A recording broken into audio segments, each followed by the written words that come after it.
Hello అండి, నమస్తే. ఇప్పుడు మాట్లాడే టాపిక్ వచ్చేసి vice president of India Jagdeep Dhankhar ఆయన మాట్లాడుతూ న్యాయ వ్యవస్థను కొంతమంది అందుబాటులో ఉన్నవాళ్ళు తమ అస్తిత్వానికి తమ స్వార్థానికి వాడుకుంటున్నారని చెప్పే ప్రయత్నం అయితే చేశారు.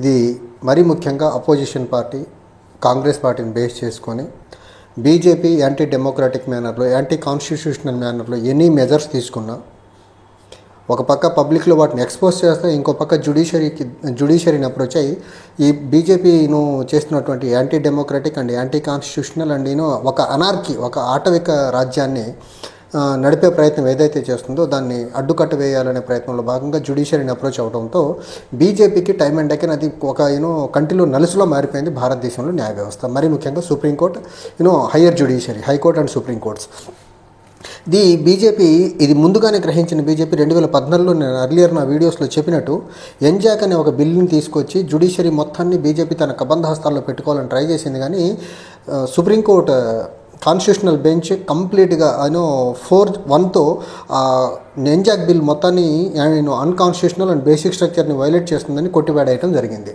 సో ఆ తర్వాత బీజేపీ తీసుకున్నటువంటి యాంటీ డెమోక్రాటిక్ మేనర్లో తీసుకొస్తున్న బిల్లులన్నింటినీ కూడా సుప్రీంకోర్టుని అపోజిషన్ పార్టీస్ అప్రోచ్ అవుతున్న క్రమంలో ఈ బీజేపీకి అవన్నీ చాలా కంటగింపుగా మారిపోయినాయి. ఆ చర్యలన్నీ సుప్రీంకోర్టును వీళ్ళు తీసుకున్నటువంటి ఆటవిక చర్యలు ఏవైతే ఉన్నాయో ఆ ఆటవిక చర్యలను కోర్టు ద్వారా నిలిపివేసే ప్రయత్నాలు ఏవైతే అపోజిషన్ పార్టీస్ మరీ ముఖ్యంగా కాంగ్రెస్ పార్టీ చేస్తుందో బీజేపీ వాళ్ళకి అది ఒక కంటగింపుగా మారిపోయింది, ఒక మింగుడు పడని చర్యగా మిగిలిపోయింది.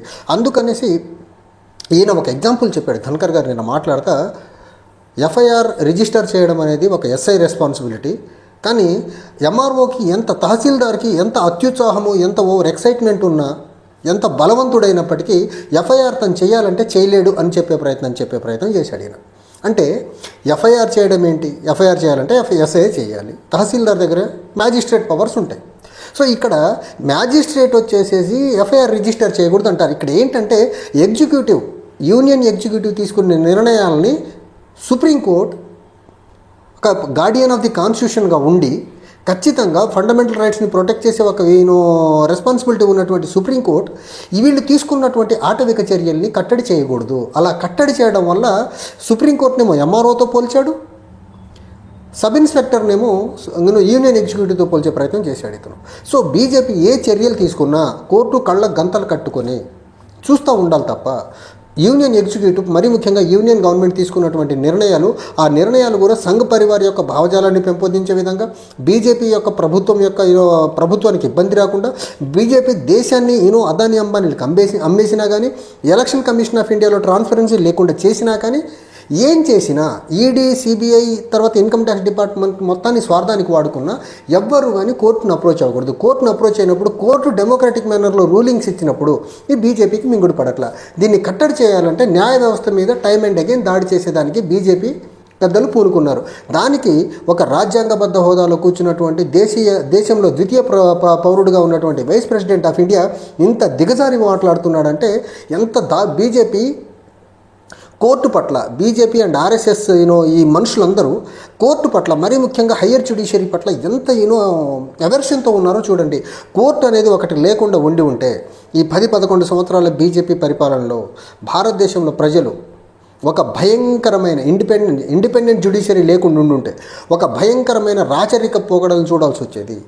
వీళ్ళ దెబ్బకి అసలు భారతదేశంలో ఉన్నటువంటి deprived sections of the society people బహుజనులు as well as minority people అందరూ క్రష్ అయిపోయేవాళ్ళు వీళ్ళ దెబ్బకి. అసలు ఇప్పటికే దేశంలో సుప్రీంకోర్టు ఉన్నప్పటికీ సుప్రీంకోర్టు మందలిస్తున్నప్పటికీ కౌలించింగ్ అనే పేరుతో వీళ్ళు చేస్తున్న దుశ్చర్యలు ఇలాంటివి కావు. ఓ పక్క వ్యవస్థల్ని వీళ్ళు చెప్పేది ఎలా ఉందంటే వ్యవస్థల్ని ఎంత స్వార్థానికి వాడుకున్నా ఏమనకూడదు court, basic structure of the constitution violate చేసినా కోర్టు ఏమనకూడదు, ఎగ్జిక్యూటివ్ పవర్స్ని విచ్చలవిడిగా వాడినా కోర్టు ఏమనకూడదు, రాష్ట్రాల్లో ప్రభుత్వాన్ని కూల్చేసినా ఏమనకూడదు, రాష్ట్రాల్లో ఉన్న పార్టీలని ముక్కలు చేసి ప్రభుత్వాన్ని పడగొట్టినా ఏమనకూడదు కోర్టు వీళ్ళని. తర్వాత ఫండమెంటల్ రైట్స్ని వైలేట్ చేసే చట్టాలు తీసుకొచ్చినా ఏమనకూడదు, ఫెడరల్ స్ట్రక్చర్ని బ్రేక్ చేసేటువంటి చట్టాలు తీసుకొచ్చినా కోర్టు ఏమనకూడదు వీళ్ళని. దేశంలో ఒక అమానవీయ ఘటనలు ఏం జరుగుతున్నా మణిపూర్ లాంటి ఘటనలు జరుగుతున్నా ఏమనకూడదు వీళ్ళని. రైతులు రోడ్డు ఎక్కకుండా ఏమైనా చర్యలు తీసుకోండి కోర్టు సైడ్ నుంచి వీళ్ళకి కనీసం డైరెక్షన్స్ రాకుండా ఉండాలి. ఈ రకంగా వీళ్ళు చేసే దుశ్చర్యలన్నింటినీ కోర్టు కూడా చూస్తూ ఉంటే వీళ్ళకి ఇబ్బంది లేదు. లేకపోతే కోర్టునేమో తహసీల్దార్తో పోలుస్తారు, యూనియన్ ఎగ్జిక్యూటివ్నేమో ఒక సబ్ ఇన్స్పెక్టర్ ఆఫ్ పోలీస్తో పోల్చే ప్రయత్నం చేస్తున్నారంటే వీళ్ళకు కోర్టుని ఎంత చిన్న చూపు చేస్తున్నారో చూడండి. ఒక ఎస్ఐ ఎక్కడ, సుప్రీంకోర్టు ఎక్కడ? ఒక ఎస్ఐ ఎక్కడ, ఒక చీఫ్ జస్టిస్ ఆఫ్ ఇండియా ఎక్కడ? యూనియన్ తహసీల్దార్ ఎక్కడ? ఎస్ఐ అక్కడ, యూనియన్ ఎగ్జిక్యూటివ్ మొత్తాన్ని తీసుకొచ్చి ఎస్ఐతో పోలుస్తున్నారంటే వీళ్ళ స్టేట్ ఆఫ్ మైండ్ ఎంత దారుణంగా ఉందో చూడండి. యూనియన్ ఎగ్జిక్యూటివ్ను ఎస్ఐతో పోలుస్తున్నారు వీళ్ళు. అంటే ఎస్ఐ ఇష్టం వచ్చినట్టు ఎఫ్ఐఆర్ రాసేస్తే చూస్తూ ఉండుకోవాలా? కోర్టు ఏమనకూడదు. ఇది బీజేపీ వాళ్ళు టైమ్ అండ్ అగైన్ వాళ్లకు దేశం మొత్తంలో వాళ్ళు రాజ్యాంగాన్ని రద్దు చేయాలన్నా, దేశంలో సమూలంగా ఉన్నటువంటి బలంగా ఉన్నటువంటి ఒక ఫెడరల్ వ్యవస్థ మొత్తాన్ని వీకెన్ చేసి యూనిటరీ ఫార్మ్ ఆఫ్ గవర్నమెంట్గా మార్చాలన్న, దేశంలో ఒక డెమోక్రటిక్ సెటప్లో ఉన్నటువంటి గవర్నమెంట్స్ మొత్తాన్ని తీసేసి రాష్ట్రపతి పాలన విధించాలన్న వాళ్ళకు టైమ్ అండ్ అగైన్ కోర్టు అడ్డుపడతా ఉంది. అందుకని వాళ్ళు లాస్ట్కి ఇంకా కోర్టు మీద దాడి చేసేదానికి వైస్ ప్రెసిడెంటే పూనుకున్నాడంటే బీజేపీ యొక్క state of mind particularly democratic setup పట్ల ఎంత దారుణంగా ఉందో దీన్ని బట్టి మనం అర్థం చేసుకోవచ్చు. వైస్ ప్రెసిడెంట్ ఆఫ్ ఇండియా జనరల్గా ఏదైనా మాట్లాడేటప్పుడు కొంచెం కాన్షియస్నెస్ ఉండాలా, కొంచెం మెచ్యూరిటీ లెవెల్స్ ఉండాలా, కొంచెం డెమోక్రటిక్ స్పిరిట్ ఎక్కడో దగ్గర మెయింటైన్ చేయాలి. కానీ ఈ ఆర్ఎస్ఎస్ నుంచి వచ్చిన వ్యక్తి కదా, సంఘ్ పరివార్ యొక్క భావజాలాన్ని అణువణువున వంట పట్టించుకున్న వ్యక్తి కదా, ఎక్కడ ఈయన వైస్ ప్రెసిడెంట్ ఆఫ్ ఇండియాగా ఉన్నప్పుడు కానీ, లేకపోతే రాజ్యసభ ప్రొసీడింగ్స్ జరుగుతున్నప్పుడు చైర్మన్ ఆఫ్ రాజ్యసభగా ఉన్నప్పుడు కానీ ఎక్కడ డెమోక్రటిక్ స్పిరిట్ని ప్రమోట్ చేయలేడు, ఎక్కడ డెమోక్రటిక్ వాల్యూస్ని విలువలివ్వడికన, ఎక్కడ డెమోక్రటిక్ సెటప్లో ఉన్నటువంటి అపోజిషన్కి విలువ ఇవ్వడు. సాక్షాత్ ఇప్పుడు నిన్న మీడియాతో మాట్లాడతా కోర్టు మీద ఈ రకంగా జుగుప్సాకరమైనటువంటి పోలికతో మాట్లాడుతున్నాడంటే అసలు ఈయన ఎంత దారుణమైన మైండ్ సెట్. ఈయన వెస్ట్ బెంగాల్ గవర్నర్గా పనిచేసినప్పుడు అక్కడ వెస్ట్ బెంగాల్ గవర్నమెంట్ని ముప్పు తిప్పలు పెట్టాడు. ప్రజాస్వామ్యబద్ధంగా ఎన్నికైనటువంటి గవర్నమెంట్ని ప్రతి దాంట్లో గవర్నమెంట్ యొక్క చేసే ప్రతి పనిలో అడ్డుపడేవాడు. సో అక్కడ గవర్నమెంట్ని అభాసు పాలు చేసేదానికి ఈయన చెయ్యనటువంటి పని లేదు. అక్కడి నుంచి వైస్ ప్రెసిడెంట్ ఆఫ్ ఇండియా అయిన తర్వాత అపోజిషన్ మీద ఒక రకమైన దాడి, ఇంకో పక్క జ్యుడిషియరీ మీద దాడి, ఇంకో పక్క రైతులు ఏదన్నా మాట్లాడితే రైతుల గురించి కూడా చిన్న చూపుగా మళ్ళీ అంటాడు రైతు కుటుంబాల నుంచి వచ్చిన వ్యక్తిని చెప్పే ప్రయత్నం చేస్తాడు ఇతను. ఇంత దారుణంగా అసలు ఇతనికి వైస్ ప్రెసిడెంట్ ఆఫ్ ఇండియా అయ్యాడు. కానీ బేసిక్ స్ట్రక్చర్ ఆఫ్ కాన్స్టిట్యూషన్లో జ్యుడిషియల్ రివ్యూ అనేది ఒకటి ఉంది. అది బేసిక్ ఏదన్నా యూనియన్ ఎగ్జిక్యూటివ్ కానీ పార్లమెంట్ కానీ ఏదన్నా చట్టం చేసినప్పుడు ఆ చట్టాన్ని జ్యుడిషియరీ రివ్యూ చేసే పవర్ కోర్టుకు ఉంది అనే ఒక జ్ఞానం లేని వ్యక్తిని వైస్ ప్రెసిడెంట్ ఆఫ్ ఇండియా చేశారంటే బీజేపీ వాళ్ళ స్టేట్ ఆఫ్ మైండ్ ఏంటో చూడండి. ఒక జ్యుడిషియల్ రివ్యూ ఉందని తెలియదు, జ్యుడిషియల్ యాక్టివిజం ఉందని తెలియదు, జ్యుడిషియల్ ఓవర్ రీచ్ కూడా ఉండొచ్చు. ఎప్పుడైతే ఎగ్జిక్యూటివ్ సరిగ్గా పనిచేయదో, ఎగ్జిక్యూటివ్ మొద్దు నిద్రపోతుందో అప్పుడు జ్యుడిషియల్ ఓవర్ యాక్టివిజం కూడా బయటకు వస్తుంది. ఇప్పుడు మీరు ఇన్ఫ్లేషన్ని కంట్రోల్ చేయదు యూనియన్ ఎగ్జిక్యూటివ్, ఎంప్లాయ్మెంట్ని ప్రొవైడ్ చేయదు, పేదరికాన్ని కట్టడి చేసే ప్రయత్నం చేయదు, దేశంలో రూపీ డిప్రిషియేట్ అవుతుంటే దాన్ని ఆపే ప్రయత్నం చేయరు. ఇలాంటి టైంలో జ్యుడిషియరీ దగ్గర ఒక వెపన్ ఉంటుంది, అదే జ్యుడిషియల్ ఓవర్ యాక్టివిజం అంటారు, దాన్ని జ్యుడిషియల్ యాక్టివిజం అంటారు. ఆ జ్యుడిషియల్ యాక్టివిజంని యూజ్ చేసి గవర్నమెంట్ ఆఫ్ ఇండియాకి డైరెక్షన్స్ ఇవ్వచ్చు. జ్యుడిషియరీకి ఆ రైట్ ఉంది.